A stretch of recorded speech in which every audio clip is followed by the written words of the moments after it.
దేవుని పరిశుద్ధ గ్రంథం నుండి ఎఫెసీయులకు రాసిన పత్రిక 5వ అధ్యాయం 15-16 వచనములు మాత్రమే చదువుకుందాం. దినములు చెడ్డవి గనుక మీరు సమయమును పోనీయక సద్వినియోగం చేసుకొనుచు అజ్ఞానుల వలె కాక జ్ఞానుల వలె నడుచుకున్నట్లు జాగ్రత్తగా చూచుకొనిడి. దేవుడి చిన్ని వాక్యం దీవించునుగాక. ప్రార్థించుకుందాం. ప్రార్థనకి నిమిత్తమై ప్రార్థన మన మధ్యలో ఉన్నటువంటి తల్లు వంచుకున్నట్లయితే ప్రార్థించుకుందాం. వాక్యము నిమిత్తమై ప్రార్థన మన మధ్యలో ఉన్నటువంటి సుజాతమ్మ గారు ప్రార్థనలు నడిపిస్తారు. శక్తిమంతుడు, ఆశ్చర్యకరుడు, అద్భుతాలు చేసే గొప్ప దేవ, పగలంతా నీ రెక్కల నీడలు మమ్మల్ని కాసి కాపాడి దీవించిన గొప్ప దేవ, కృతజ్ఞతలు స్తోత్రములనైనా చిన్న మంద కూడి పాటలతోని సంగీతములతో సప్పట్లతో స్తుతించాము, కనపరిచాము గొప్ప దేవ. కృతమని ఈ కొద్ది ప్రార్థన నీ పాదములకు సమర్పిస్తూ యేసు నామమున వేడుకుంటా తండ్రి, ఆమేన్. ఈ యొక్క స్త్రీల ఆరాధన కార్యక్రమంకు ఏర్పాటు చేయబడినటువంటి లేఖన భాగాన్ని మనం చదువుకున్నాం. మన యొక్క అంశం వచ్చేసి సమయము అనే అంశం మీద కొద్ది నిమిషాలు మాత్రమే దేవుని యొక్క వాక్యాన్ని మనం ధ్యానించుకుందామండి. సమయం ఎలాంటిదండి? సమయం ఎలాంటిది? కాలం ఎలాంటిది? సరే, రోజు ఎంత వరకు ఉంటుంది? చెప్పేది గట్టిగా చెప్పండి. ఒక్క రోజుకి సమయము చాలా కొద్దిగా ఉంది, కాలము కూడా కొద్దిగానే ఉంది. అయితే ఈ కొద్ది దినాల్లో ఉన్న మనము, ఈ సమయంలో ఉన్న మనము ఈ సమయాన్ని ఏం చేయాలి? సద్వినియోగము చేసుకోవాలి. కానీ మనం ఏం చేస్తున్నాం? స్త్రీల ఆరాధన కూడికంటే చాలామంది ఈ యొక్క సమయానికి విలువనివ్వలేక మళ్ళా బోధంలే అనుకొని ఉండేవారు. కానీ దేవుని వాక్యం ఏం సెలవిస్తూ ఉంది అంటే, అందుకోసమే అపోస్తుడైనటువంటి పౌలు గారు చాలా చక్కగా తెలియచేస్తూ ఉంటున్నారు. ఒకసారి చదవండి. దినములు చెడ్డవి గనక మీరు సమయమును పోనీయక సద్వినియోగము చేసుకొనుచు అజ్ఞానుల వలె కాక జ్ఞానుల వలె నడుచుకున్నట్లు జాగ్రత్తగా చూసుకొనుడి. సమయాన్ని ఎలా చూసుకోవాలంట అండి? చాలా జాగ్రత్తగా చూసుకోవాలంట.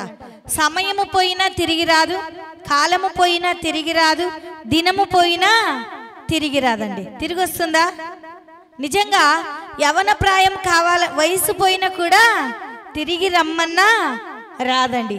అయితే సమయం ఉండగానే, మన జీవితాల్లో ఆత్మ ఉండగానే ఏం చేయాలి? ప్రభువును కొనియాడే వారంగా ఉండాలి, ప్రభు వాక్యమును చదివే వారంగా ఉండాలి, ప్రభు మాటలను వినేవారంగా ఉండాలి, ప్రభువుకు ప్రార్థించే వారముగా ఉండాలి, ప్రభు సహవాసంలో చేరి ఆయన్ను స్తుతిస్తూ జీవించే వారముగా ఉండాలి. అందుకోసమే ఈ చదువుబడిన లేఖనములలో మనము జ్ఞాపకం చేసుకున్నట్లయితే, దినములు చెడ్డవి గనక మీరు సమయమును పోనీయక, చెడ్డ దినాల్లో ఉంటున్నాం, అంత్య దినాల్లో ఉంటున్నాం, రాకడ దినాల్లో ఉంటున్నాము గనక సమయమును పోనీయక సద్వినియోగము చేసుకొనుచు అజ్ఞానుల వలె కాక జ్ఞానము కలిగి నడుచుకొనుడి అంటూ ఉన్నాడు. జ్ఞానుల వలె నడుచుకున్నట్లు జాగ్రత్తగా చూచుకొనుడి, జ్ఞానము కలిగి నడుచుకొనుడి అంటున్నాడు. అయితే స్త్రీలకు తెలియచేస్తూ ఉన్నది ఏమిటి అంటే, ప్రతి కుటుంబంలోనూ ప్రతి స్త్రీ కూడా ఎలా ఉండాలి అంట? జ్ఞానవంతురాలుగా ఉండాలంట.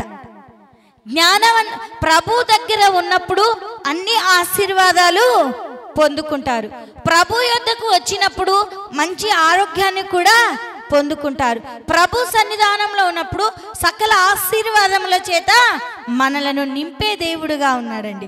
అందుకోసమే మీరు సమయమును పోనీయక సద్వినియోగము చేసుకోవాలంట. మీరు అంటున్నారు. మీరు అనగా ఇక్కడ మనమేనండి. సమయమును పోనీయకూడదు.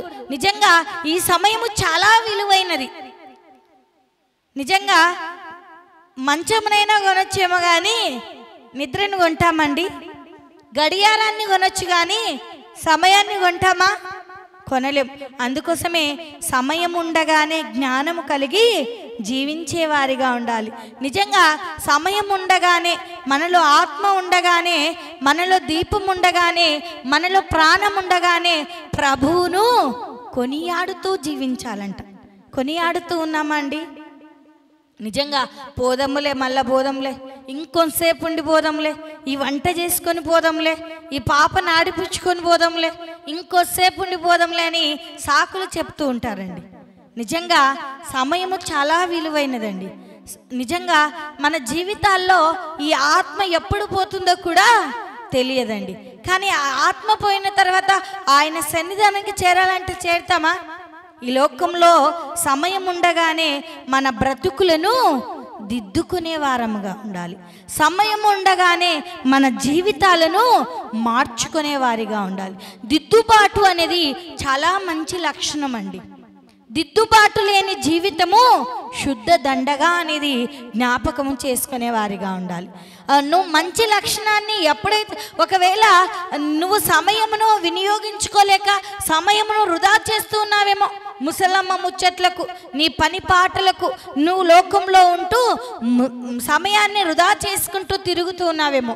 కానీ సమయము పోయిన తర్వాత, కాలము పోయిన తర్వాత తిరిగి రమ్మన్నా కూడా రాదండి. కనుక సమయం ఉండగా ఎలా ఉండాలో ఒక్కసారి జ్ఞాపకం చేసుకుందాం. ప్రకటన గ్రంథము 1వ అధ్యాయము 3వ వచనాన్ని ఒక్కసారి చదువుకుందామండి.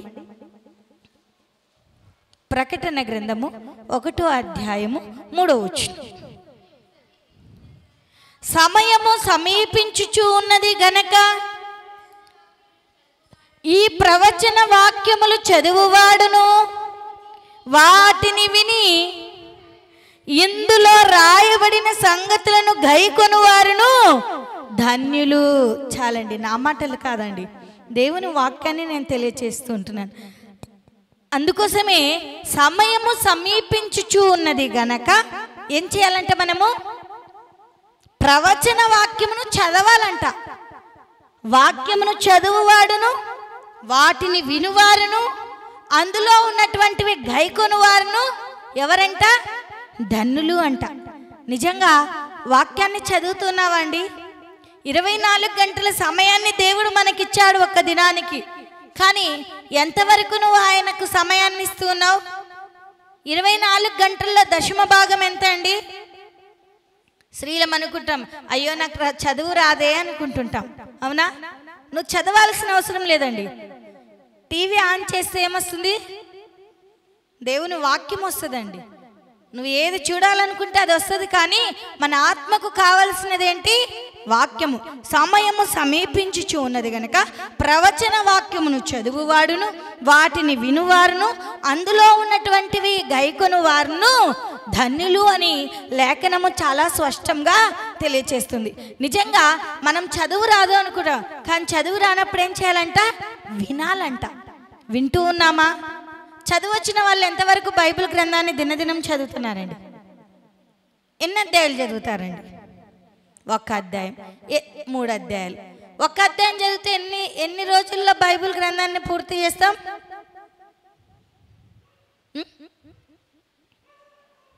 వన్ ఇయర్కా? అస్సలు చేయలేరండి. రోజు 3 అధ్యాయాలు చదివి ఆదివారం 5 అధ్యాయాలు చదివితేనే 1 ఇయర్కు మనం పూర్తి చేయగలమండి. అలా లేదనుకో, రోజు 5 అధ్యాయాలు చదువుతూ ఉన్నామనుకో, మరి 8 నెలల కల్లా బైబిల్ గ్రంథాన్ని అంతా కూడా సున్నంగా చదవచ్చండి. అలా లేదు అనుకో, రోజు 10 అధ్యాయాలు లెక్క చదివావనుకో 6 నెలల కల్లా పూర్తి చేయొచ్చండి. నిజంగా. కానీ రోజు 1 అధ్యాయం చదివావనుకో నీకు 2 సంవత్సరాలన్నర పడుతుంది. కానీ ఏది ఏమైనప్పటికీ సమయము సమీపించుచు ఉన్నది గనక దేవుని ప్రవచన వాక్యములను చదవాలంట. చదువుతున్నావా? అవి చదవం కానీ మన నోటితో ఏంటిని ఉచ్చరిస్తామండి? ఎంతవరకు దేవుని వాక్యాన్ని చదువుతున్నారండి? చదువుతున్నారా? సరే, ఎంతవరకు దేవుని వాక్యాన్ని ఇంట్లో కూర్చొని వింటున్నారు? అది లేదమ్మా, ఈ సమయానికి ఏదొస్తుందంటే ఏం చెప్తారు? అబ్బా ఎంత టాలెంట్ అండి! ఏమొస్తుంది? ఈ సమయానికి ఏమొస్తుంది? మన సిద్ధపాటు ఎక్కడ ఉందో ఒక్కసారి రాకడకైతే ఆశ. నేను రాకడకు చేరాలి ప్రభువా, నీ రాకడలో నన్ను చేర్చుకో ప్రభువా, ఆ నిత్యము స్తుతింపబడే గుంపులో నన్ను ఉంచుకో ప్రభువా అనే ఆశ ఉంది. కానీ సిద్ధపాటు అనేది జీవితంలో లేదండి. సిద్ధపాటు లేకుంటే బ్రతుకులను మార్చుకోలేమండి. సిద్ధపాటు ఎప్పుడు వస్తుందంట? నీలో ఉన్న పొరపాట్లను నువ్వు దిద్దుకున్నప్పుడే సిద్ధపాటు. దేవుని వాక్యాన్ని చదవడం లేదు. ఇక నుంచి అయినా, ఈ దినము నుంచి అయినా, ప్రభువా నీ జ్ఞానము చేత నన్ను నింపు ప్రభువా, ఈ సమయము పోతే తిరిగి రాదు గనక సమయంలో నేను దేవుని గ్రంథాన్ని చదువుటకు నీ జ్ఞానముతో నన్ను నింపి అందులో ఉన్నటువంటివి గ్రహించుటకు ఆత్మశక్తిని నాకిమ్ము ప్రభువా అని దేవుణ్ణి అడగాలండి. అడుగుతూ ఉన్నామా? ఒక్కసారి జ్ఞాపకం చేసుకొని. రెండోది ఏం చేయాలంట? సమయము సమీపించుచు ఉన్నది గనక ఏం చేయాలి? వాటిని వినాలంట. వేటిని? ముసలమ్మ ముచ్చట్లనా? పొరిగింటి విషయాలనా? పక్కింటి విషయాలనా? ఏం వినాలండి? వాక్యమును వినాలి. దేవుని వాక్యమును వినాలి. విన్నప్పుడే నీవు ధన్యురాలు అవుతావు, నీవు ధన్యుడు అవుతావు. కానీ సమయాన్నే నువ్వు జ్ఞాపకం చేసుకోలేకుంటున్నావే, దేవుని వాక్యాన్ని ఏం చదువుతావండి? సమయాన్నే నువ్వు గ్రహించలేని స్థితిలో ఉంటున్నావే. నువ్వు చాలామంది గ్రంథాన్ని చదవమంటే ఏమనుకుంటుంటారో తెలుసా? ఇంకా సమయం ఉందిలే, ఇప్పుడు ఈ పని చేసుకో. పనికే ఎక్కువ శ్రద్ధ చూపుతున్నాం కానీ దేవుని గ్రంథాన్ని చదవడానికి శ్రద్ధ చూపడం లేదండి. నిజంగా జ్ఞాపకం చేసుకుందాం. దేవుని గ్రంథాన్ని నువ్వు ఎంతైతే చదువుతావో అంత నువ్వు వెలిగింపబడతావు అనేది జ్ఞాపకం చేసుకునేవారు. దేవుని గ్రంథాన్ని ఎంతైతే చదువుతావో అంతగా నీవు ఆశీర్వదింపబడతావు అనేది జ్ఞాపకం చేసుకోవాలి. ఇతరులను గురించి మాట్లాడటం వలన, ఇతరుల గురించి చెప్పుకొనటం వలన, ఇతరులను గురించి చర్చించటం వలన ఎలాంటి ప్రయోజనము ఉండదు, ఎలాంటి ఆశీర్వాదము ఉండదు, ఎలాంటి ధన్యత ఉండదు. మన జీవితానికి ధన్యత ఏమిటి అంటే దేవుని వాక్యాన్ని చదవాలి, దేవుని వాక్యాన్ని వినాలి, అందులో ఉన్నటువంటివి గైకొని వాటి ప్రకారముగా జీవించాలి. దేవుని వాక్య ప్రకారంగా జీవించిన వారే ధన్యులు. ఎవరు దేవుని వాక్య ప్రకారంగా జీవించారండి? ప్రతిసారి చెప్తూనే వస్తున్నా అక్క చెల్లెళ్ళను, అవునా? నోర్లు తెరవండి అమ్మా. అబ్బా, అక్క చెల్లెలంటే గుర్తుకొస్తారు. నిజంగా మనం ఎలా ఉన్నామో ఒక్కసారి జ్ఞాపకం చేసుకున్నాం. ఏమి విన్నది ఆమె? ఆయన పాదాల చెంత కూర్చొని ఆయన బోధన వినిందండి. స్త్రీలారా, మనము దేవుని పాదముల చెంత చేరి ఆయన బోధన వింటూ మనము కూడా ధన్యులముగా, ధన్యురాండ్లముగా మార్చబడే స్త్రీలముగా ఉండాలి. ఆయన పాదాల చెంతకు రాము కానీ అన్ని ఆశీర్వాదాలు కావాలి అనుకుంటాం, అవునా కాదు? ఆయన పాద సన్నిధానానికి రాము, ప్రభువా నేను అందరికంటే హెచ్చుగా ఉండాలి. ఆయన పాద సన్నిధానానికి రాము, జ్ఞానమును అడగమండి అనుకుంటాం. నేను మంచి జ్ఞానవంతురాలిని అండి. నిజంగా జ్ఞానం ఎక్కడ దొరుకుతుందండి? అందుకోసమే ఒక్కసారి జ్ఞాపకం చేసుకుందాం.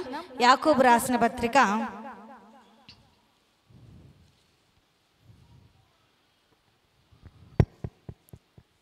1వ అధ్యాయం 5వ వచనం చదవండి.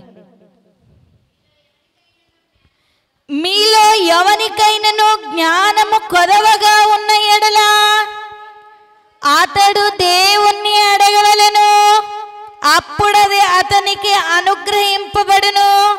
ఆయన ఎవరిని గద్దింపక అందరికి ధారాళముగా దయచేయువాడు. ఒక్క దినమైన జ్ఞానం కోసం అడిగావండి? అడిగారమ్మా? మీ ప్రార్థనలో దేవుణ్ణి జ్ఞానం కోసం అడిగారా? ఇప్పుడు దేవుని సన్నిధానానికి చేరాం, జ్ఞానాన్ని అడిగారా? అడగలేదండి. అడిగారా? ప్రభువా నాకు జ్ఞానమేమో, ప్రభువా మంచి జ్ఞానమేమో, ఎవరితో ఎలా మాట్లాడాలో నాకు నేర్పు, ఈ లోకంలో ఎలా జీవించాలో నాకు నేర్పు, ఈ లోకంలో ఎలా బ్రతకాలో నాకు నేర్పు, ఈ లోకం మంచి ఏదో చెడ్డ ఏదో నేను గ్రహించుటకు నాకు నేర్పు. ఒక్క దినమైనా అడిగారా? అడిగామా? అడిగారా? మంచిదండి. ఈ లోకం ఎలాంటిదండి? చాలా అందమైన లోకం అండి. ఈ అందమైన లోకములో ఏమి ఉంటుందంటే అంతా కూడా మాయనే ఉంటుందండి. ఈ మాయలోకంలో మనము బ్రతుకుతూ ఉన్నాము గనక జ్ఞానము చాలా ప్రాముఖ్యమండి. జ్ఞానము లేకుంటే అస్సలు బ్రతకలేము. జ్ఞానము లేకుంటే సమయాన్ని సద్వినియోగము చేసుకోలేము. జ్ఞానము లేకుంటే దేవుని వాక్యాన్ని చదవలేము. జ్ఞానము లేకుంటే దేవుని వాక్యాన్ని వినలేము. జ్ఞానము లేకుంటే ఆయన పాద సన్నిధానంలో చేరలేము. జ్ఞానము లేకుంటే ఆయన వాక్య ప్రకారముగా జీవించలేము. జ్ఞానము లేకుంటే ధన్యులుగా మార్చబడమండి. అందుకోసమే ఈ లోకంలో బ్రతుకుతున్న మనకు ఏమి కావాలి అంటే జ్ఞానము చాలా అవసరమండి. అందుకోసమే భక్తుడు చాలా చక్కగా సెలవిస్తూ ఉన్నాడు, మీలో ఎవరికైనా జ్ఞానం, దేవుడు చాలా చక్కగా ఇది మనతో మాట్లాడుతున్నాడు. శ్రీలారా, మీలో ఎవరికైనా జ్ఞానము కొదవగా ఉన్న ఎడలా నన్ను అడుగుడి, నేను ఇస్తానంటున్నాడు. జ్ఞానాన్ని అడగం కానీ ఏమడుగుతారండి? చెప్పండి మీ ఉద్దేశాలు. ఏమడుగుతారు దేవుడు? ఒకవేళ దేవుడు వచ్చి మన యుద్ధ వచ్చి అడిగాడు అనుకో, సొలొమోను గారికి అడిగాడంట, నీకేది కావాలో కోరుకో అన్నాడంట. ఆయన ఏమడిగాడు? ఆస్తిని అడిగాడా? ఐశ్వర్యాన్ని అడిగాడా? అందాన్ని అడిగాడా? బలాన్ని అడిగాడా? ఏమీ అడగలేదండి. ఆయన ఈ లోకంలో ఉన్న రాజ్యాన్ని పరిపాలించుటకు, ఆ ప్రజలను పరిపాలించుటకు ఏమడిగాడండి? జ్ఞానము మాత్రమే అడిగాడండి. మనము కూడా మన కుటుంబాల్లో ఏమి అడగాలండి? ఆయన సొలొమోను జ్ఞానాన్ని అడిగితే దేవుడు జ్ఞానముతో పాటు ఏమిచ్చాడండి? సకల ఆశీర్వాదాలను దయచేశాడండి. నువ్వు జ్ఞానాన్ని అడిగావనుకో, దేవుడు సొలొమోను వలె నీకు నాకు మనందరికీ కూడా సకల ఆశీర్వాదములను దయచేసే దేవుడుగా ఉన్నాడు. అందుకోసమే ఈ లోకంలో జ్ఞానము మనిషికి చాలా ప్రాముఖ్యమైనదండి. జ్ఞానము లేకుంటే ఎక్కడా బ్రతకలేమండి. అవునా కదా? జ్ఞానము లేకుంటే ఏది కూడా సాధించలేమండి. జ్ఞానము లేకుంటే ఎవరితో ఎలా మాట్లాడాలో కూడా తెలియదండి. అందుకోసమే జ్ఞానం కలిగి కుటుంబాల్లో మెలిగే వారంగా ఉండాలంట. చాలామంది జ్ఞానం లేక కుటుంబాలను ఏం చేసుకుంటున్నారండి? పెద్దలంటే రెస్పెక్ట్ లేకుండా, పెద్దలంటే విధేయత లేకుండా, పెద్దలంటే భయము లేకుండా విచ్చలవిడి జీవితాన్ని జీవించేవారు ఉన్నారండి. కానీ దేవుని వాక్యం ఏం సెలవిస్తుందో తెలుసా? మీలో ఎవరికైనా జ్ఞానము కొదవ, ఈ లోక జ్ఞానము దేవుని దృష్టికి ఎలా ఉంటుందంట? వెర్రితనముగా ఉంటుందంట. నువ్వు ఒకవేళ ఈ లోక జ్ఞానాన్ని కలిగి జీవిస్తున్నావేమో, ఈ లోక జ్ఞానం అంత మంచిది కాదండి. దేవుని జ్ఞానమును, ఆత్మీయ జ్ఞానమును కలిగి కుటుంబాలను చక్కబరుచుకునే స్త్రీలముగా ఉండాలి. అందుకోసమే మీలో ఎవరికైనా జ్ఞానము కొదవగా ఉన్న ఎడల అప్పుడు నన్ను అడుగుడి, అది ఎవరికి అక్కడ అంటున్నాడు అడగవలను, అప్పుడు అది అందరికీ అతనికి అనుగ్రహింపబడును. ఆయన ఎవరిని కూడా గద్దింపక అందరికీ ధారాళముగా దయచేయవాడు. కానీ దేవుని సన్నిధానానికి వస్తున్న అమ్మలారా, నా ప్రియ బిడలారా, చిన్న యవన బిడలారా, ప్రతి ఒక్కళ్ళం కూడా ఏం అడగాలంట? దేవుణ్ణి జ్ఞానం అడగాలంట. ధనాన్ని అడగకూడదు, ఐశ్వర్యాన్ని అడగకూడదు, బంగారాన్ని అడగకూడదు. వీటన్నిటికీ నువ్వు జ్ఞానాన్ని అడిగావనుకో, ఇవన్నీ కూడా దేవుడే నీకు అనుగ్రహిస్తాడండి. సొలొమోను జ్ఞానాన్ని అడిగాడు, సకల ఐశ్వర్యంతో ఆయనను నింపినట్లు మనం చూస్తున్నాం. ఇదినా నీవు నేను కూడా జ్ఞానం కలిగి కుటుంబాన్ని కట్టుకోవాలంట. నిజంగా జ్ఞానం లేక చాలామంది స్త్రీలు ఎలా ఉంటున్నారండి? 3 రాళ్ళ వలె ప్రవర్తిస్తున్నారండి. ఒకవేళ తెలిసో తెలియకో భర్త పొరపాటు చేసి ఉంటాడనుకో, ఏం చేస్తారు? స్త్రీ ఏం చేస్తుందండి? అతన్ని సర్ది చెప్పుకోదు, చిందులేస్తుంది. ఎలా చిందులా? నోటితో నాలుకతో చిందులేస్తుందండి. నువ్వు వేసావు మంచిదే కాదనిలే, కానీ అదేమైపోతుంది, ఇంకా మరింత ఎక్కువగా ఆ చిందులు పెరుగుతాయండి. కనుక జ్ఞానముతో సర్ది నువ్వు మారావు, నువ్వు మొట్టమొదటిగా అన్నిట్లో తగ్గించుకొని ఉన్నావు అనుకో, ఆటోమేటిక్గా నీ భర్తలో కూడా మార్పును తేగలవండి. నువ్వే చిందులేస్తున్నావు అనుకో, అతనిలో ఎలాంటి మార్పు రాదండి. అందుకోసమే జ్ఞానము చాలా ప్రాముఖ్యమైనదండి. ఒకవేళ భర్త త్రాగుబోతైతే ఆ త్రాగుబోతుతనాన్ని ఎలా మార్పించుకోవాలంటే, నువ్వు ప్రార్థన శక్తిని పొందుకొని దేవుణ్ణి అడిగినప్పుడు దేవుడు ఖచ్చితంగా తనలో మార్పును తీసుకురా. భర్త తిరుగుబోతూ అయితే ఒకవేళ ప్రార్థనాపూర్వక స్త్రీ నడవడిక వలన భర్త కూడా మారునని దైవ గ్రంథంలో చాలా చక్కగా సెలవిస్తుంది. మరి స్త్రీలే సరిగ్గా లేకుంటే వారు ఎలా మారుతారండి? మారుతారా? మారరండి. కనుక స్త్రీలు అన్నిటిలోనూ చురుకుదనము కలిగిన స్త్రీలుగా ఉండాలి. ఈ లోకానుసారమైన అలవాట్లు ఉంటే వాటిని దినాన తీసివేసుకుందాం. అవి మంచిది కాదు అనేది జ్ఞాపకం చేసుకో. నువ్వు ఒకవేళ నీలో ఏముండాలంటే, నువ్వు జ్ఞానం కలిగిన స్త్రీవైతే ఏముండాలండి నీలో? సమయాన్ని సద్వినియోగం చేసుకోవాలంటే మొట్టమొదటిగా సద్వినియోగం ఎలా చేసుకోవాలంట? సమయం ఉన్నప్పుడల్లా దేవుని వాక్యాన్ని చదవాలంట. ప్రకటన గ్రంథంలో ఇంతవరకు చూసాం కదా. సమయము అనే టాపిక్ మీద మనం సమయం ఎలాంటిది? చాలా చిన్నది. సమయం ఎలాంటిది? కాలము బహు కొంచెమే, కానీ ఈ కొంచెము కాలంలో మనం ఎలా బ్రతకాలి అంటే జ్ఞానము ప్రాముఖ్యమైనది. ఈ జ్ఞానముతో మనం ఏం చదవాలంట? దేవుని వాక్యాన్ని చదవాలంట, దేవుని వాక్యాన్ని వినాలంట, దేవుని వాక్య ప్రకారంగా జీవించే వారంగా ఉండాలంట. కానీ వీటి ప్రకారంగా జీవించరు, కానీ లోకంలో పడుతూ జీవితాలను భ్రష్టు చేసుకునే స్త్రీలుగా ఉంటున్నారు అనేది జ్ఞాపకం చేసుకునే వారిగా ఉండాలి అని ప్రభునామం నా తెలియజేస్తున్నా. మరి అందుకోసమే మనము జ్ఞాపకం చేసుకున్నట్లయితే, ఒక స్త్రీ తన భర్త చేసినటువంటి పొరపాటును జ్ఞానముతో దావీదుని ఎదుర్కొనబోయిందండి. ఎవరా స్త్రీ? ఒకసారి చెప్పాను అనుకుంటా. భర్త దుర్మార్గుడు, మోటువాడు, ఈమె చాలా సౌందర్యవతి అయినప్పటికీ తన భర్త చేసినటువంటి పొరపాటును జ్ఞానముతో ఈమె సరి చేసుకుందండి. ఈమె ఎవరు అంటే జ్ఞానవంతురాలు అని చెప్పొచ్చు. సమయాన్ని చూసి తన భర్త పొరపాటును, ఒకవేళ ఆ దావీదు వచ్చే సమయానికల్లా ఈమె ఎదుర్కొనలేకపోతే, గుర్తొచ్చారా స్త్రీ? రాలేదా? భర్త దుర్మార్గుడు, మోటువాడు అయినప్పటికీ ఆ స్త్రీ సౌందర్యవతి అయినప్పటికీ ఈమె భర్తతో ఎంతగానో సంసారం చేసింది. అయినా తన భర్త పొరపాట్లను తన తప్పుగా ఎంచుకొని దావీదు ముందర మోకాళ్ళుని పశ్చాత్తాపపడిన స్త్రీగా ఉంటుంది. నిజంగా ఈ కాలాల్లో అలా ఉన్నారండి. జ్ఞానంతో కుటుంబాన్ని కట్టుకుంటున్నారా? ఎవరు ఆ స్త్రీ చెప్పుదునా? నాబాలు భార్య. పేరు ఇంగరా గుర్తుకు రాలేదా? నాబాలు ఎలాంటి వాడు? మోటువాడు, దుర్మార్గుడు అయినప్పటికీ ఎవరా స్త్రీ? అబీగయేలు. ఎంత దూరం గుర్తుకొచ్చిందండి, చాలాసేపటికి గుర్తుకొచ్చింది. నువ్వు సౌందర్యవతి, నీ అందము, ఆమె సౌందర్యం కలిగి ఉంది, కానీ ఎలాంటి సౌందర్యము? సౌందర్యముతో పాటు అంతరంగ సౌందర్యాన్ని కూడా కలిగి ఉందండి. నిజంగా నాకేంలే, నేను పొరపాటు చేయలేదు కదా, నా భర్త పొరపాటు చేశాడు. నిజంగా సమయం ఉండగానే ఆమె ఏం చేసిందండి? తన భర్త పొరపాటును దిద్దుకోవడానికి దావీదును ఎదుర్కొనబోయి పశ్చాత్తాపపడినట్లు కూడా మనం చూస్తూ ఉంటున్నాం. నిజంగా సమయం ఉండగానే మనం సద్వినియోగము చేసుకుంటూ ముందుకు కొనసాగి, అంత మాత్రమే కాకుండా మరియ కూడా సమయం ఉండగానే తన జీవితాన్ని ఎలా మార్చుకుందంట?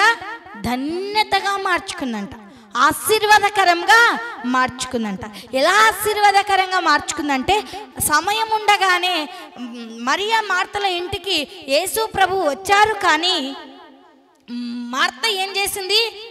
మన లెక్క విస్తారమైన పనులు పెట్టుకొని ఆయన బోధన వినలేకపోయింది, ఆయన పాదముల చెంత కూర్చోలేకపోయింది, తాను ఆశీర్వదింపబడలేక పోయింది.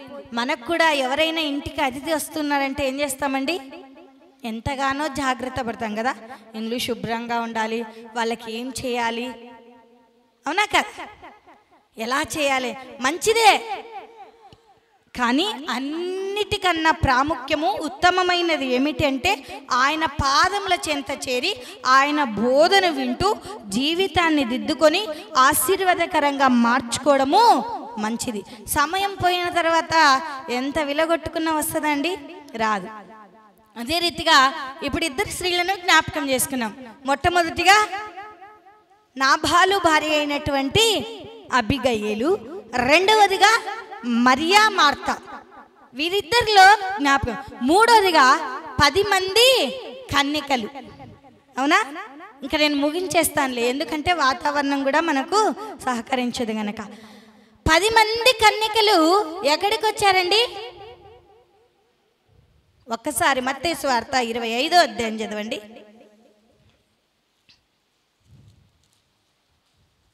త్వరగా. పరలోక రాజ్యము తమ దివిటీలను పట్టుకుని పెళ్లి కుమారుని ఎదుర్కొనుటకు బయలుదేరిన 10 మంది కన్యకలను పోలి ఉన్నది. పెళ్లి కుమారుని ఎదుర్కొనుటకు కన్యకలు ఎంతమంది అంటండి? 10 మంది కన్యకలను మనం చూస్తున్నాం. ఈ 10 మంది ఆత్మ కలిగి ఉన్నారు, కానీ వారిలో ఏమీ లేదండి, పరిశుద్ధాత్మ లేదండి కొంతమందిలో. చదవండి ఒక్కసారి అక్కడ. వీరిలో 5 బుద్ధి లేనివారు, 5 బుద్ధి గలవారు. బుద్ధి లేనివారు తమ దివిటీలను పట్టుకుని తమతో కూడా నూనె తీసుకుని పోలేదు. బుద్ధి గలవారు తమ దివిటీలతో కూడా సిద్ధలలో నూనెను తీసుకుని పోయిరి. పెళ్లి కుమారుడు ఆలస్యము చేయగా వారందరూ కునికి నిద్రించుచూ ఉండిరి. అర్ధరాత్రి వేళ ఇదిగో పెళ్లి కుమారుడు అతన్ని ఎదుర్కొన రండి అను కేక వినబడెను. అప్పుడు ఆ కన్యకలందరూ లేచి తమ దివిటీలను చక్కబరిచిరి. కానీ బుద్ధి లేని ఆ కన్యకలు, మా దివిటీలు ఆరిపోవచ్చు ఉన్నవి గనక మీ నూనెలో కొంచెము మాకియుడని బుద్ధిగల వారిని అడిగెను. అందుకు ఆ బుద్ధిగల కన్యకలు, మాకును మీకును ఇది చాలదేమో, మీరు అమ్మవారి యొద్దకు పోయి కొనుక్కొనుడని చెప్పిరి. వారు కొనబోచుండగా పెళ్లి కుమారుడు వచ్చెను. అప్పుడు సిద్ధపడి ఉన్న వారు అతనితో కూడా పెళ్లి ఇందుకు లోపలికి వెళ్ళిరి. అంతటా తలుపు వేయబడెను. ఆ తరువాత తక్కిన కన్యకలు వచ్చి, అయ్యా అయ్యా మాకు తలుపు తీయమని అడగగా, అప్పుడు మిమ్మును ఎరగమని మీతో నిశ్చయముగా. నిజంగా ఇప్పుడు మనలో కూడా చాలా మంది స్త్రీలం ఉన్నామండి. ఉన్నామా లేదా? సిద్ధపడిన వారు ఎందరు?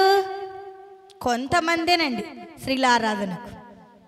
ఆయన ఎప్పుడు వస్తాడో తెలియదు, ఏ సమయాన్ని వస్తాడో తెలియదు, అవునా కదా? కానీ ఈ 10 మంది కన్యకలు కూడా పెళ్లి కుమారుని ఎదుర్కొనుటకు సిద్ధపడి వచ్చారు. అయితే 5 సిద్ధలలో నూనెను సిద్ధంగా చేసుకొని వచ్చారు. బుద్ధి లేనందువల్ల వారు దివిటీలలో ఉన్న నూనెలతోనే వచ్చారు. అయితే ఆయన రాకడ ఎప్పుడో ఎవరికి తెలియదు.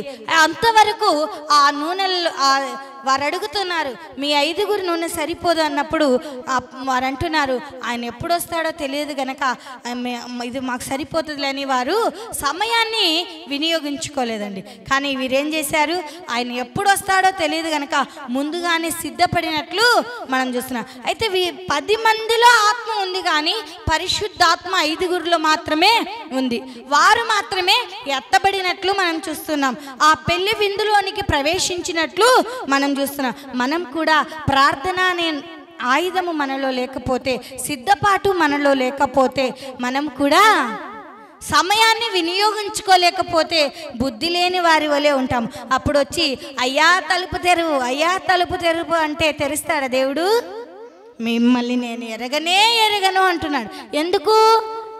నీలో ఉన్న అజ్ఞానాన్ని బట్టి, నీలో ఉన్న అవివేకాన్ని బట్టి, నీలో ఉన్న అశ్రద్ధను బట్టి ముందుగానే అన్నిటిలో సిద్ధపడి వచ్చింటే ఈ 10 మంది కూడా ఎత్తబడేవారా కాదా? కానీ వీరిలో ఆత్మ ఉంది కానీ పరిశుద్ధాత్మను పొందలేకపోయారు. ఈ 5 బుద్ధిగల కన్యకలు 5 మంది పరిశుద్ధాత్మను పొందుకొని దేవునితో ఉండినటువంటి వారిగా ఉంటూ ఉన్నారు. అయితే మనం కూడా సిద్ధపడే స్త్రీలముగా ఉండాలి. సిద్ధపడినప్పుడే దేవుని రాకడకు ఎత్తబడతాము అనేది జ్ఞాపకం చేసుకొని, బుద్ధి లేని కన్యకల వలె మనం ఉండకూడదు. బుద్ధి లేని కన్యకలు ఎలా ఉంటారంట? అన్నిట్లో సిద్ధంగా ఉన్నారంట. కానీ ఆయన రాకడ విషయంలో సిద్ధపడలేక ఏం చేశారు? కునికారు, నిద్రించారు. మరి మన జీవితాల్లో కూడా అశ్రద్ధ, నిద్రమత్తు ఉంటే దేవుని రాజ్యాన్ని కోల్పోతాము అనేది జ్ఞాపకం చేసుకునే వారిగా ఉండాలి. మరి మనం ఎలా ఉండాలి అంటే, సమయము చాలా విలువైనది గనక, సమయము చాలా కొద్దిది గనక, ఈ కొద్ది సమయములోనే మరియ వలె ప్రభు పాదాల చెంత చేరి, ఆయన పాదముల యొంత చేరి ఆయన బోధను వింటూ జీవించే వారంగా ఉండాలి. రెండోదిగా, అబిగయేలు సమయం ఉండగానే తన భర్త పొరపాటును కూడా జ్ఞాపకము చేసుకుని దావీదుని ఎదుర్కొని పోయినప్పుడు ఆయన కనికరపడ్డాడు. తన భర్త మీదకి ఎలాంటి హాని ఆమె తెచ్చుకొనలేదు. నిజంగా ఆమెలో ఉన్న ఆ జ్ఞానమును బట్టి దేవుడు ఎంతగానో ఆ కుటుంబాన్ని ఆశీర్వదించినట్లు కూడా మనం చూస్తూ ఉంటున్నాం. మూడోదిగా, 10 మంది కన్యకలు ఉన్నారు, 5 మంది మాత్రమే బుద్ధి గలవారు. ఎందుకంటే జ్ఞానం కలిగి ముందుగానే సిద్ధలలో నూనెను సిద్ధపరుచుకొని వచ్చారు. జ్ఞానము లేనందువలన వారి దివిటీలలో మాత్రమే నూనెను తెచ్చుకున్నారు. ఆ పెళ్లి కుమారుడు వచ్చేలోపు ఆ దివిటీలలో ఉన్న నూనె అయిపోయింది. వారు ఏమైపోయారు? దేవుని రాజ్యములో ప్రవేశించలేకపోయారు. వీరు సిద్ధపడి వచ్చారు గనక వీరిని ఆయనతో పాటు తీసుకుని తలుపు వేయబడినట్లు కూడా ఆ పెండ్లి విందులోనికి పోయిరి అని కూడా మనం చూస్తున్నాం. అంతటా తలుపు వేయబడను. తక్కిన కన్యకలు వచ్చి ఏమంటున్నారు? మనలాగా ఇంకా మేము వచ్చాము, ఇంకొంచేపు వాక్యం చెప్పండి, మేము వచ్చాము, ఇంకా కొద్దిసేపు చెప్పింటే బాగుండే. ఇంటి దగ్గర ఉన్న వాళ్ళు అనుకోవచ్చు, కానీ చర్చిలో ఆలయంలో ఉన్న వాళ్ళు ఏమనుకుంటారండి? ఇంతసేపు చెప్పిందా అనుకుంటామా? అనుకోమా? అన్నిటికీ ఎంత సమయాన్నన్నా కేటాయిస్తామా? కేటాయమా? పొలానికి వెళ్తే ఉదయము 9 గంటలకు వెళ్ళారు అనుకుందాం, లేదులే 10 గంటలకు వెళ్తారు అనుకుందాం. 10కి వెళ్ళి సాయంకాలం 5 వరకైనా ఓపికతో వంగి పని చేసి వస్తారు, అవునా కదా? కానీ దేవుని సన్నిధిలో 1 అవర్, 2 గంటలు, 1 గంట కూర్చోవాలంటే అబ్బా నడుములు నొస్తున్నాయి, అబ్బా కాళ్ళు నొస్తున్నాయి, ఇంతసేపు చెప్పిందా, ఇంక సాలియచ్చు కదా అంటామా? అనమండి? అనేవాళ్ళు చాలామంది అండి. సనుక్కునే వాళ్ళు కూడా, నువ్వు సనుక్కున్నావనుకో ఆశీర్వాదాన్ని కోల్పోతావు. వచ్చిందెందుకు? దేవుని వాక్యాన్ని వినడానికే. వచ్చిందెందుకు? వాక్యంతో నీ జీవితాన్ని సరిచేసుకోవడానికే. వచ్చిందెందుకు? రాకడకు నువ్వు ఎత్తబడాలని ఆశతో వచ్చావు. కానీ ఇవేవి నువ్వు ఆశించకుండా ఇంకా చాలిచ్చింటే బాగుండే, ఇంకా పోయింటే బాగుండే అనుకునే వాళ్ళు లేరా అండి? ఉన్నామండి, చాలామంది ఉన్నాం. కానీ మనం ఒకవేళ అలాంటి జీవితము మనలో ఉంటే వాటిని తీసివేసుకుందాం. అందుకోసమే సమయం ఉండగానే మనం అన్నిటిని కూడా సరి చేసుకునే వారిగా ఉండాలి. ఏమిటి సరి చేసుకోవాలి? వాక్యమును చదవాలండి. రెండోది వినాలి. విన్నావా? ఏం విన్నావమ్మా? ఈ 3rd లైన్ ఒక్కటి చెప్పండి. 1, 2, 3rd లైన్, లూదియా వాళ్ళ లైన్.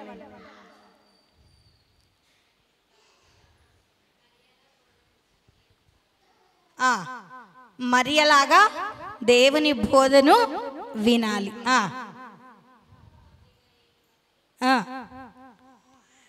పొరపాట్లను సరిచేసుకునే స్త్రీలముగా ఉండాలి.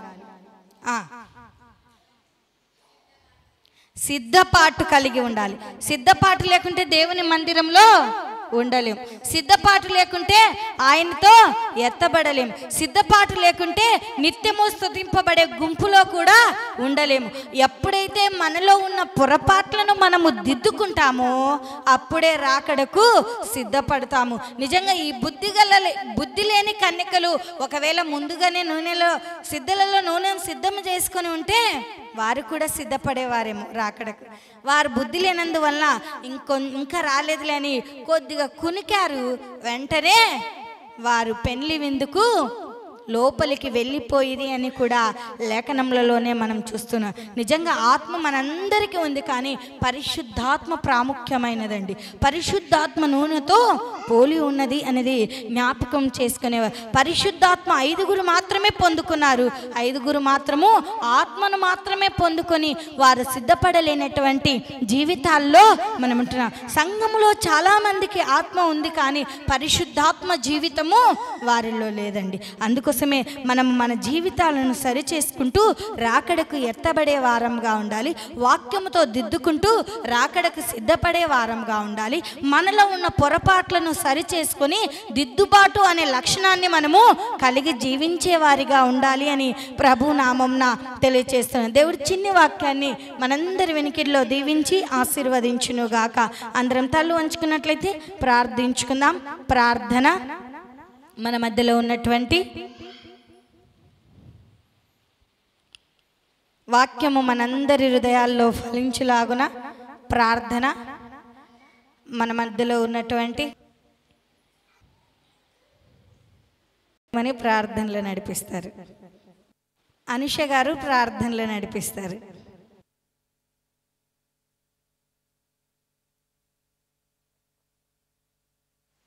శాశ్వతమైన ప్రేమతో మమ్మల్ని ఎంతగానో ప్రేమించిన మా ప్రియ పరలోకపు తండ్రి, నీకు అనేకమైనటువంటి వందనాలు, స్తుతులు, స్తోత్రం చెల్లించుకుంటున్నాం. దేవా, మేము ఇక్కడ కూడి ఉన్నామంటే కేవలం నీ కృపనే, నీ ప్రేమనే, నీ కనికరమే, నీ దయ చొప్పున మేము ఈడ ఉన్నాం. నేను దయచేసి జ్ఞాపకం చేసుకునండి. విన్న వాక్యాన్ని సాతాను వచ్చి ఎత్తుకొని పోకుండా మా హృదయంలో నీరు గట్టి ఫలించేలాగా సహాయం చేయండి. దేవా, సహాయం చేయండి. వాక్యానుసారంగా మేము జీవించడానికి సహాయం చేయండి. అయ్యా, ప్రార్థన అడిగి సమర్పించి వేడుకుంటున్నాం తండ్రి. ఆమేన్.